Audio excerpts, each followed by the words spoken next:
ನಮಸ್ಕಾರ. ಇದೀಗ ತಾನೇ ಬಂದ ರಾಜ್ಯದ ಮುಖ್ಯವಾದ ಮಾಹಿತಿಗಳು.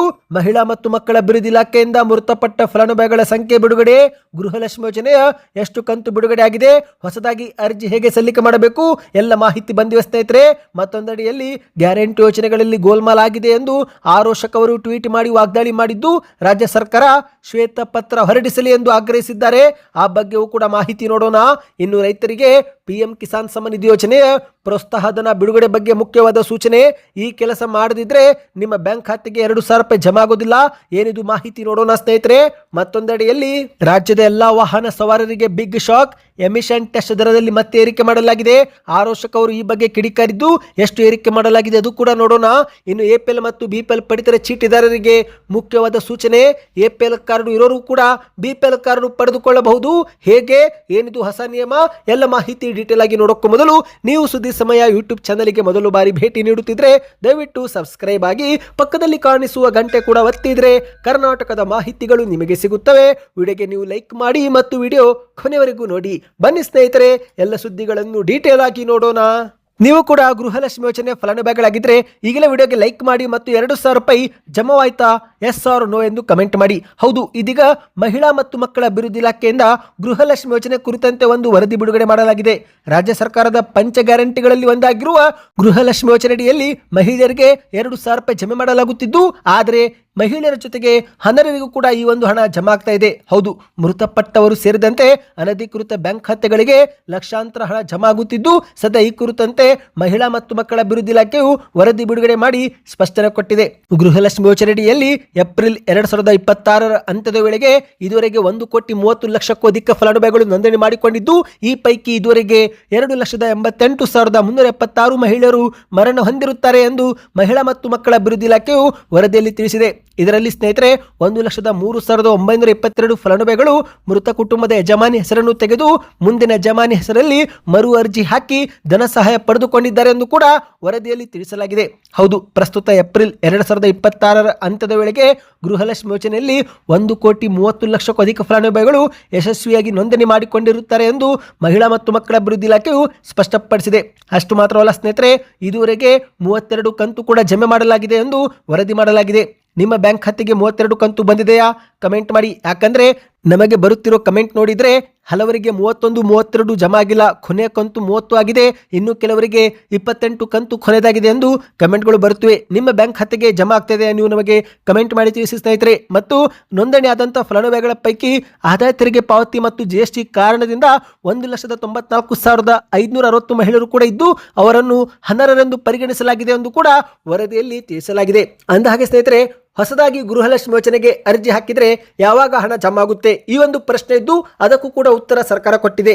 ಹೌದು, ನೀವೇನಾದರೂ ಹೊಸದಾಗಿ ಅರ್ಜಿ ಸಲ್ಲಿಕೆ ಮಾಡಿದ್ರೆ ಆ ಒಂದು ತಿಂಗಳಿನಿಂದಲೇ ನಿಮಗೆ 2,000 ರೂಪಾಯಿ ಜಮೆ ಆಗುತ್ತೆ. ಅಂದರೆ ಸ್ನೇಹಿತರೆ, ಉದಾಹರಣೆಗೆ ಆಗಸ್ಟ್ ತಿಂಗಳಲ್ಲಿ ನೀವು ಗೃಹಲಕ್ಷ್ಮಿ ಯೋಜನೆಗೆ ಅರ್ಜಿ ಹಾಕಿದ್ರೆ ನಿಮಗೆ ಆಗಸ್ಟ್ ತಿಂಗಳಿನಿಂದಲೇ 2,000 ರೂಪಾಯಿ ಜಮೆ ಮಾಡಲಾಗುತ್ತೆ. ಆದರೆ ಈ ಒಂದು ಹಣವನ್ನು ಮುಂದಿನ ತಿಂಗಳು ಸೆಪ್ಟೆಂಬರ್ನಲ್ಲಿ ಜಮೆ ಮಾಡಲಾಗುತ್ತೆ. ಯಾಕಂದ್ರೆ ಸ್ನೇಹಿತರೆ, ಅರ್ಜಿ ಸಲ್ಲಿಕೆ ಮಾಡಿದ ಕೂಡಲೇ ಅದು ಅಪ್ರೂವ್ ಆಗೋದಿಲ್ಲ, ಬದಲಿಗೆ ಪರಿಶೀಲನೆಗೆ ಹೋಗುತ್ತೆ. ಅಂದ್ರೆ ನೀವು ಮನೆ ಯಜಮಾನಿಯರು ಹೌದೋ ಅಲ್ಲೋ, ಬಿಪಿಎಲ್ ಕಾರ್ಡ್ನಲ್ಲಿ ನಿಮ್ಮ ಹೆಸರು ಯಜಮಾನಿ ಎಂದು ನಮೂದಿ ಆಗಿದೆಯೋ ಇಲ್ಲೋ, ಬ್ಯಾಂಕ್ ಖಾತೆಗೆ ಆಧಾರ್ ಕಾರ್ಡ್ ಲಿಂಕ್, KYC ಪ್ರಕ್ರಿಯೆ ಪೂರ್ತಿಯಾಗಿದೆಯೋ ಇಲ್ಲೋ, ಎಲ್ಲವೂ ಕೂಡ ಪರಿಶೀಲನೆ ಮಾಡಿನೇ ನಂತರ ಹಣವನ್ನು ಹಾಕಲಾಗುತ್ತೆ. ಅದಕ್ಕಾಗಿನೇ ಸ್ವಲ್ಪ ದಿನದ ನಂತರ ನಿಮಗೆ ಹಣ ಜಮಾ ಆಗುತ್ತೆ. ಆಗಸ್ಟ್ ನಲ್ಲಿ ಅರ್ಜಿ ಹಾಕಿದ್ರೆ ಸೆಪ್ಟೆಂಬರ್ ತಿಂಗಳಿನಿಂದಲೇ ನಿಮ್ಮ ಬ್ಯಾಂಕ್ ಖಾತೆಗೆ 2,000 ರೂಪಾಯಿ ಜಮೆ ಆಗುತ್ತೆ ಸ್ನೇಹಿತರೆ. ಬನ್ನಿ ಈಗ ಮತ್ತಷ್ಟು ಮಾಹಿತಿಗೆ ಹೋಗೋಣ. ಗ್ಯಾರಂಟಿ ಯೋಜನೆಗಳಲ್ಲಿ ಗೋಲ್ಮಾಲ್ ಆಗಿದೆ ಎಂದು ಆರೋಶಕ್ ಅವರು ಟ್ವೀಟ್ ಮಾಡಿ ಕಿಡಿಕಾರಿದ್ದಾರೆ. ಹೌದು ಸ್ನೇಹಿತರೆ, ಗ್ಯಾರಂಟಿ ಯೋಜನೆಗಳಲ್ಲಿ ಭಾರಿ ಗೋಲ್ಮಾಲ್ ನಡೆದಿದೆ. ಮುಖ್ಯಮಂತ್ರಿ DK ಶಿವಕುಮಾರ್ ಅವರು ಸ್ವಾತಂತ್ರ್ಯ ದಿನಾಚರಣೆ ಭಾಷಣದಲ್ಲಿ ತಪ್ಪು ಮಾಹಿತಿ ಕೊಟ್ಟು ಜನರಿಗೆ ಅಪಮಾನ ಮಾಡಿದ್ದಾರೆ ಎಂದು ಆರೋಶಕ್ ಅವರು ಟ್ವೀಟ್ ಮಾಡಿದ್ದಾರೆ. ಈಗ ನೀವು ಸ್ಕ್ರೀನ್ ಮೇಲೆ ಒಂದು ಟ್ವೀಟ್ ನೋಡ್ತಿರಬಹುದು. ಇದು ಆರೋಶಕ್ ಅವರೇ ಮಾಡಿದ ಟ್ವೀಟ್ ಆಗಿದೆ. ಇದರಲ್ಲಿ ಅವರು ಏನು ಬರೆದಿದ್ದಾರೆ ಅಂದ್ರೆ, ಗ್ಯಾರಂಟಿ ಗೋಲ್ಮಾಲ್, ಸ್ವಾತಂತ್ರ್ಯ ದಿನಾಚರಣೆಯ ಭಾಷಣದಲ್ಲೂ ಅಪ್ಪಟ ಸುಳ್ಳು, 7 ಕೋಟಿ ಕನ್ನಡಿಗರಿಗೆ CM DK ಶಿವಕುಮಾರ್ ಅವರು ಮಾಡಿದ ಘೋರ ಅಪಮಾನ, ಸ್ವಾತಂತ್ರ್ಯ ದಿನಾಚರಣೆಯಂತಹ ಪವಿತ್ರ ವೇದಿಕೆಯಲ್ಲೂ ರಾಜ್ಯದ ಜನತೆಗೆ ತಪ್ಪು ಮಾಹಿತಿ ನೀಡಿ ಸುಳ್ಳು ಲೆಕ್ಕಗಳನ್ನು ನೀಡುವ ಮೂಲಕ DK ಶಿವಕುಮಾರ್ ಅವರು 7 ಕೋಟಿ ಕನ್ನಡಿಗರಿಗೆ ಘೋರ ಅಪಮಾನ ಮಾಡಿದ್ದಾರೆ.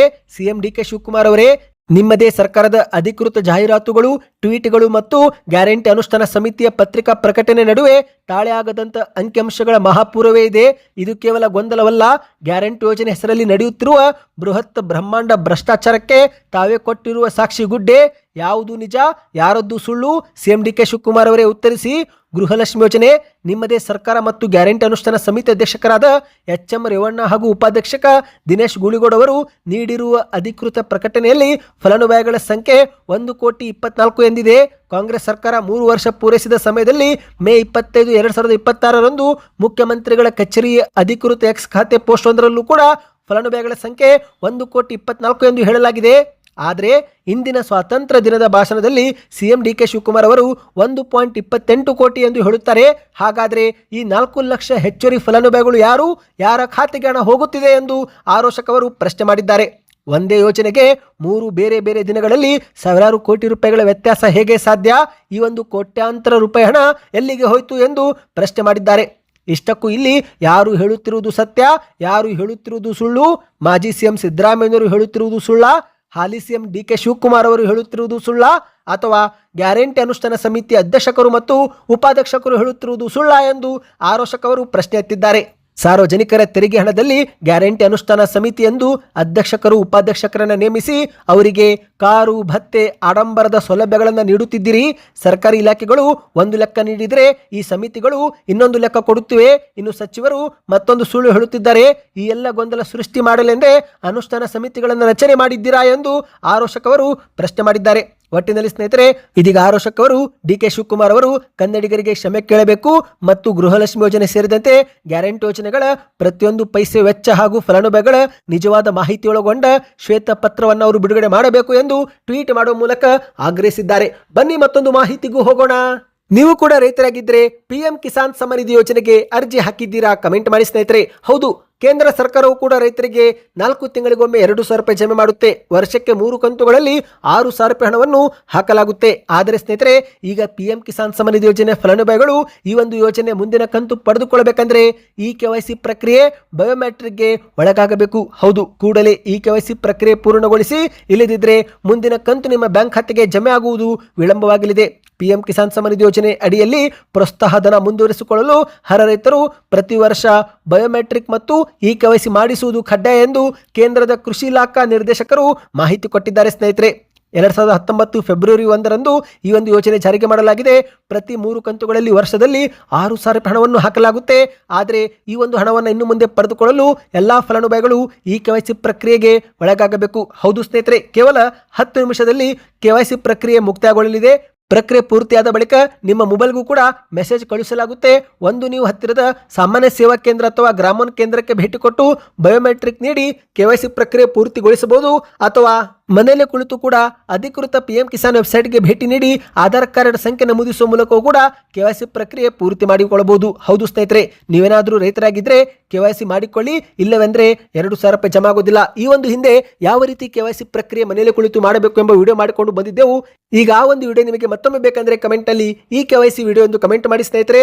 ಬನ್ನಿ ಈಗ ಮತ್ತೊಂದು ಮಾಹಿತಿಗೂ ಹೋಗೋಣ. ರಾಜ್ಯದ ಎಲ್ಲ ವಾಹನ ಸವಾರರಿಗೆ ಶಾಕಿಂಗ್ ಸುದ್ದಿ. ಎಮಿಷನ್ ಟೆಸ್ಟ್ ದರ ಏರಿಕೆ ಮಾಡಿ ಸಾರಿಗೆ ಇಲಾಖೆ ಆದೇಶ ಹೊರಡಿಸಿದೆ. ಹೌದು ಸ್ನೇಹಿತರೆ, ಈಗ ಈ ಒಂದು ವಿಚಾರ ಕುರಿತಂತೆ ಆರೋಶಕ್ ಅವರು ಮತ್ತೆ ಸರ್ಕಾರದ ವಿರುದ್ಧ ಕಿಡಿಕಾರಿದ್ದಾರೆ. ಡಿಕೆ ಶಿವಕುಮಾರ್ ಅವರ ಸರ್ಕಾರದಿಂದ ಕನ್ನಡಿಗರು ನಿರಂತರ ಬೆಲೆ ಏರಿಕೆ ಬಿಸಿ ತಟ್ಟಿಸಿಕೊಳ್ಳುತ್ತಿದ್ದಾರೆ ಎಂದು ಆರೋಶಕ್ ಅವರು ಆರೋಪ ಮಾಡಿದ್ದಾರೆ.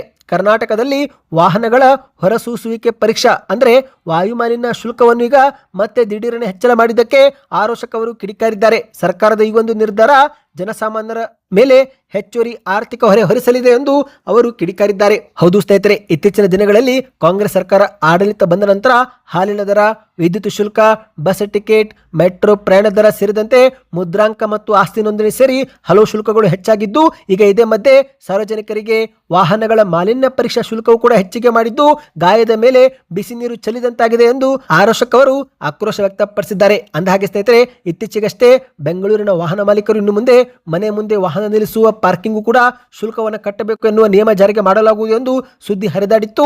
ಈಗ ಇದೇ ಮಧ್ಯೆ ಸಾರಿಗೆ ಇಲಾಖೆಯಿಂದ ಈ ಒಂದು ಎಮಿಷನ್ ಟೆಸ್ಟ್ ದರವು ಕೂಡ ಏರಿಕೆ ಮಾಡಲಾಗಿರುವ ಮಾಹಿತಿ ಲಭ್ಯವಾಗಿದೆ. ಹೌದು ಸ್ನೇಹಿತರೆ, ಬೈಕ್ಗಳಿಗೆ ಮೊದಲು 65 ರೂಪಾಯಿ ಇತ್ತು, ಈಗ ಅದನ್ನು 80 ರೂಪಾಯಿಗೆ ಏರಿಕೆ ಮಾಡಲಾಗಿದೆ. ಆಟೋಗಳ ಮೊದಲು ವಾಯುಮಾಲಿನ್ಯ ಟೆಸ್ಟ್ 75 ರೂಪಾಯಿ ಇತ್ತು, ಈಗ ಅದನ್ನು 80 ರೂಪಾಯಿಗೆ ಏರಿಕೆ ಮಾಡಲಾಗಿದೆ. ಕಾರುಗಳಿಗೆ ಮೊದಲು 115 ರೂಪಾಯಿ ಇತ್ತು, ಈಗ ಅದು 200 ರೂಪಾಯಿಗೆ ಏರಿಕೆ ಮಾಡಲಾಗಿದೆ. ಹೌದು, ಕಾರುಗಳ ಆಧಾರದ ಮೇಲೆ ಈ ಒಂದು ಬೆಲೆ ಏರಿಕೆ ನಿಗದಿ ಮಾಡಲಾಗಿದೆ. ಸ್ನೇಹಿತರೆ, ಈ ಬಗ್ಗೆ ನಿಮ್ಮ ಅನಿಸಿಕೆಗಳನ್ನು ಕಮೆಂಟ್ ಮಾಡಿ.